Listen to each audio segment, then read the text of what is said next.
Welcome to another exciting edition of Million Dollar Peddlers. I'm Paper Guy. And I'm Mr. Magazine.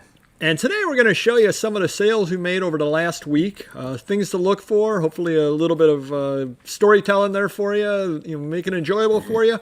But definitely things you need to look for or little tricks that you need to do in order to sell your item. And why don't you take it away, Mr. Magazine? All right, for starters, because it is holiday season and we're overloaded with toys that we've been pushing online. Here we go. I bought a Hot Wheels haul a couple weeks ago. Local gentleman. 5,000 Hot Wheels. Yeah. So we started listing them right away, get them on for the holiday season.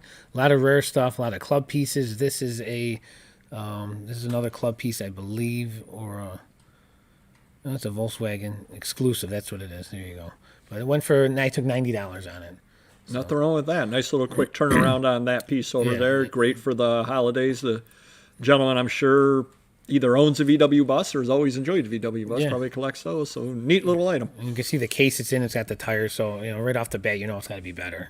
So, and another win for the Buffalo Bills. Not a fan, but everyone else loves them around here. That's true. This is a Josh Allen jersey patch card, numbered out of 85. I think I took a $55 bid on this one. Yeah. All right. Nice. And I don't know about you, but I've been selling a lot of Eddie Van Halen magazines lately. I don't believe I had very many, so I don't believe I sold any. All right, so in memoriam to Eddie Van Halen, I think this went for $20. I think I got $22.90 out of this one. So now is that that's just a regular issue out of the series? It's nothing. No mailing label. Label Pretty clean. So I had to expedite it for holiday season, so someone's giving it as a gift. Now, one thing on those Rolling Stones. That's 2011. How large were the magazines then? Were they first classable at that point? Yeah, most of them you can still get 15 ounces probably once it's packed up. Yeah. Because I remember back at one point they got some of the heavier issues. Yeah, I think late 80s, 90s, and then they toned it down a bit. Yeah. Well, they also that size Rolling Stone. That's magazine size, correct? It's not the oversized like they had been in the 80s and 90s. Oh, I think that's oversized. Is that still oversized? I think a little bit after that they started going to the regular magazine. I think size, so. Yeah. So that's a couple years later. Yeah. That's one thing you need to keep in mind when you are listing Rolling Stones.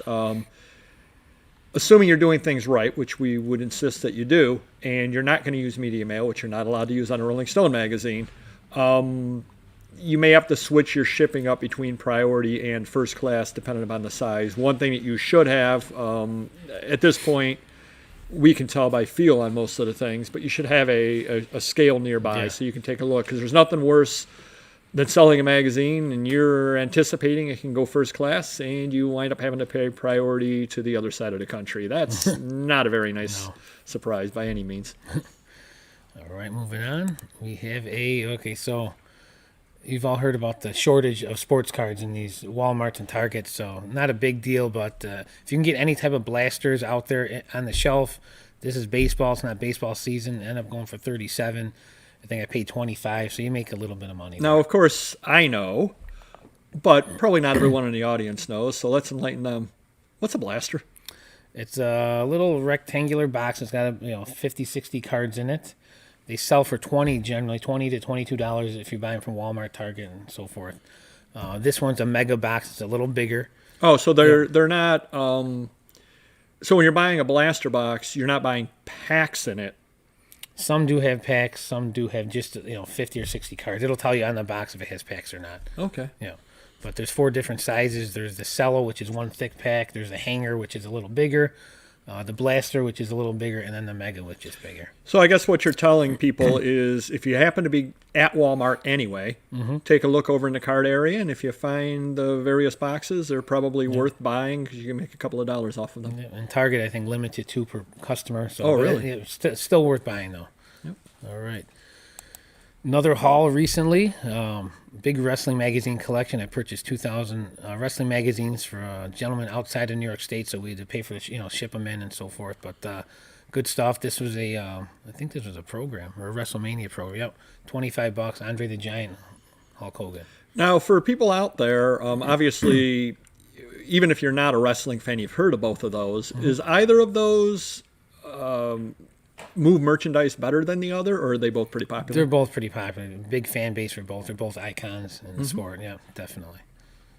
All right. All right, I found this in a miscellaneous box of, I would call it junk, about a month or so ago. I was pulling out some stuff. I was going to throw the box out, and I said, I don't know what this is. The box was empty, but then I had to look further, and I completed everything inside the tub. And my employee goes, that's good. So we put it up there. It's an original Nintendo Game Boy printer. Now, And- what are you printing? That is a good question. I don't know the answer to that. So I haven't played it. Like I said, I was going to throw it out. End up going, I think I took $90 on this. So very cool. But it had the instructions. It had the cord. Here's I the don't- original box. I don't know if it was ever used because I think the cables had that little black twist tie around them. wow. So it might be new in box. But any vintage video game stuff, whether it's Coleco, Atari, Game Boy, you got to pick it up. Wow. All right. I said it's toy season, it's card season. Garbage Pail Kids, I don't know if we spoke about this before, but they're hot as a pistol. Anything Garbage Pail Kids, whether it's packs, sets, single cards, early stuff especially, buy it all up, whatever you can. So this was only 17 packs, and it went for $72, $78. Now, what if that were first series? Any idea what that would be worth? 17 packs would probably be $1,000. Okay. Yeah, I think a box is in the... Now, Now, dumb question. How do you tell what series it is? they say it on the packs and the numbering code. I think 1 through 41 or 42 would be first series, 42 and so forth to 70 something would be series 2.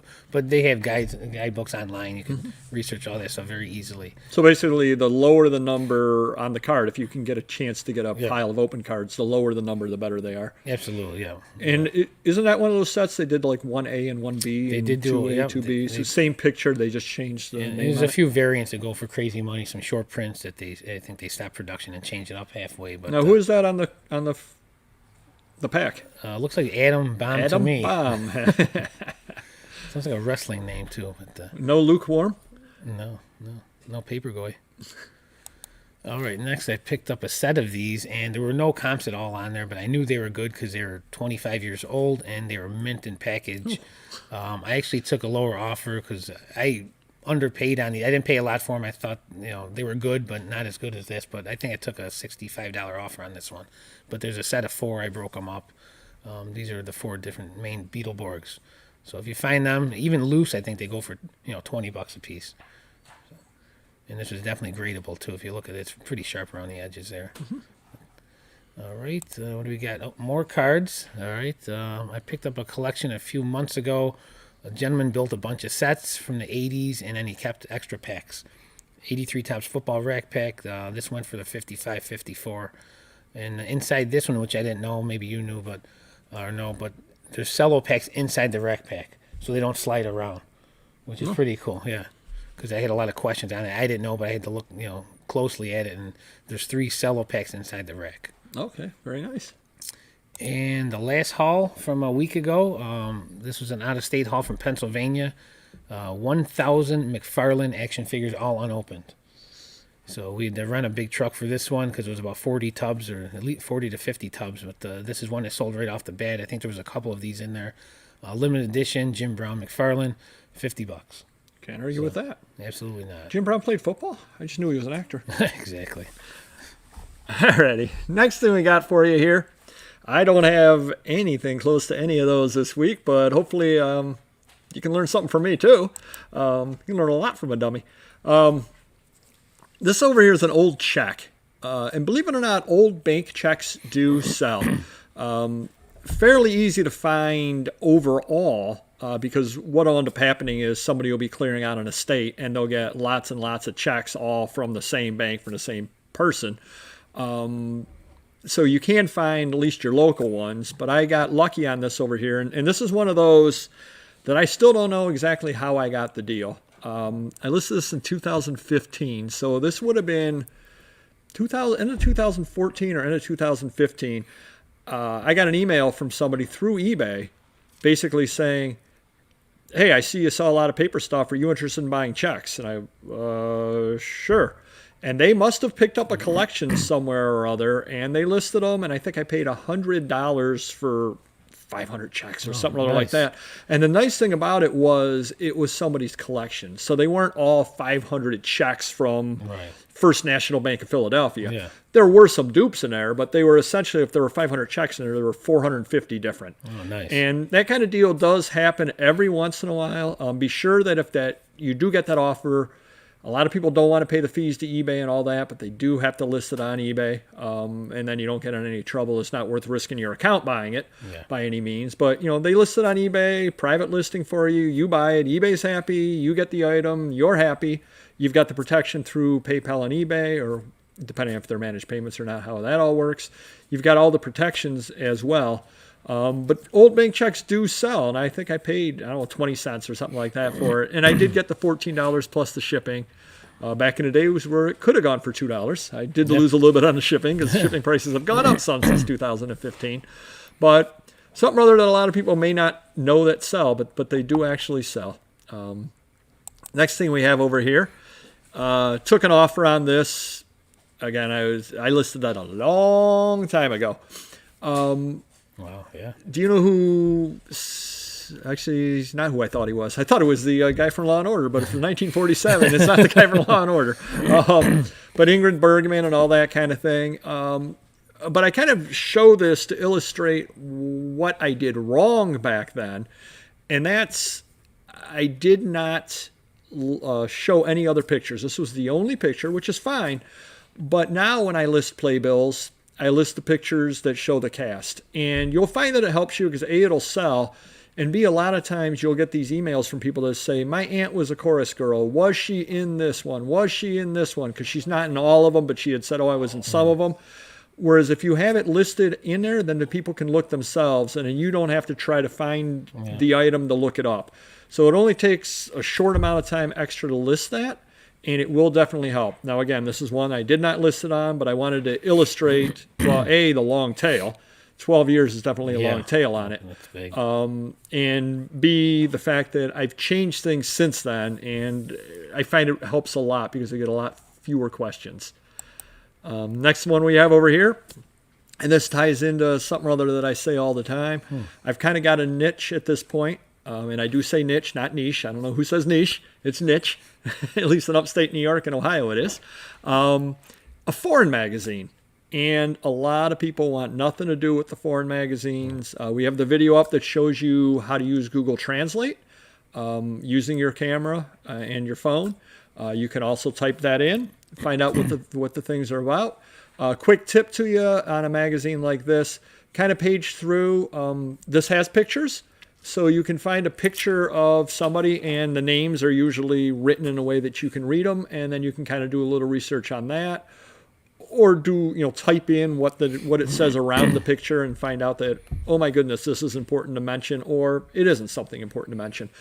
But foreign magazines are definitely a niche that I have fallen into, and I'm very happy about it because there is not a lot of competition out of it. Now, they're not fast sellers by any means, but find your own little niches, and you can do fairly well selling items. I had trouble reading this magazine, so how do you pronounce that? I believe Commentar. Okay. But I don't speak whatever language it is. I don't even know what language it is. Now, down below in my listing, I would list the language. But you don't even worry about that necessarily because, as we spoke on the other video, the important thing is the person buying it knows what it is. Exactly. And I don't know what they were buying it for. I don't even know who Kunsabo Ferenc is. But if you're from that part of the world, you probably do. And now you're happy because you have something that discusses them in a language that you can read. So good. Perfect. Now, this next one over here, I took an offer of $25 on it because it had been listed for 5 years. And this kind of puts you in a weird situation on something or other like this because I know you don't do this because you're not set up to do that. And the person basically sent me a question. And the question literally said, South Carolina, ? Oh. Soft cover? No, it said, right. no, it said South Carolina, ? So my expectation was they were asking, is South Carolina in there? And can I see a picture of it? Now, it was in an area that was very easy for me to find. Right. So I went down, got it, opened it up, scanned the picture of the South Carolina, added it to the listing, because, and that's a little trick that you can do. If you're answering questions on items anyway, and you have to click on it to see where it's stored at, like I have to do with using the custom SKU, make an alteration to it because you're on the item anyway. So if you change something around, eBay will kind of boost it up in the search a little bit because you've made a change to it. Well, I'm touching it anyway, so I might as well do it. Added the picture. He made me an offer an hour later and bought it. And another little tip, a lot of times if you are in the position where you can pull it and take a picture of it and send it to the person, which again, you're not set up to do that. Being smaller and being all in one location, I can. What I do is I email the picture to the person. I also add it to the listing. You may as well. You've already taken the picture. You already clicked on the listing anyway. You might as well add the picture. It takes no extra time other than to scroll down the page. So you may as well do that as well. There's no downside to doing it. And you've already done most of the work anyway. So a lot of times people will ask you questions and will buy. So it might be worth doing if it's easy enough for you. The next thing we have over here, and I bring this one up because you can find these. These are out there. I took an offer of $40 on it, $5 a paperback. Now I took the time to go through and I listed, second print, fourth print, third print on them. Easy enough to do. It's listed right there on the copyright page on these over here. But James Bond books tend to be things that you find in groups. The person tends to have liked James Bond and tends to have kept them all together. I've probably sold various lots of James Bond books many, many times in the past. I don't even know how many times. You'll find them together at sales, and they are paperbacks. So a lot of times people will have paperbacks $1 a piece. And if you go the last day, you can get them for 50 cents a piece. So if you're at a sale and you can pick this up for $4 and sell it for 40, why not? I mean, it's easy money, and it does sell. I mean, I listed it in 2020, so it probably took 2 or 3 months to sell. Got it on out. I'm happy with it. The gentleman's happy because he's got a bunch of James Bond, and it's money on something that you can find easily out there. And again, you do tend to find them all together at the same time. It's not something you have to hunt for. You'll find a lot of them at the same location. And I actually did bring the nose on something. Ooh, 507 nice. Mechanical movements. Nice. That's old. That's an oldie. Yes, it is. 1868. Key to something other like this, pictures. I probably took all 12 pictures on it, all of the various things, because there were nice illustrations in there showing how the hydraulics work, presses work, all that sort of thing. All line drawn, no actual pictures or photos of any sort. But this was an interesting one, because I ended up making an offer to the buyer, and he ended up taking it. And I standard offer on that is 25% off, and so he took it. He took that amount. But more or less, not every time, but regularly, when I logged in to make offers to buyers, this was showing up at the top. So people were watching it, and I'd made offers to other watchers before. Nobody had ever bought it before. Well, this time the person actually bought it. But it was just kind of interesting because it's like, would somebody buy that? Somebody buy that? Because we're also not talking about an $8 item. We're talking about a nice little sale over here. But do a lot of pictures on something or other like this because it does have the illustrations. And, again, it took since 2017. But as I said, it's not an $8 item, so not everybody has a couple $100 sitting around that they want to spend on a book. But you can find things like this. Obviously, I was able to find it at some point at some sale, so I put it on up. So hopefully you got a couple of tips off of this over here. Hopefully you enjoyed it. Do hit the like button. It will help the channel, and we will see you next video. Take care. Bye-bye.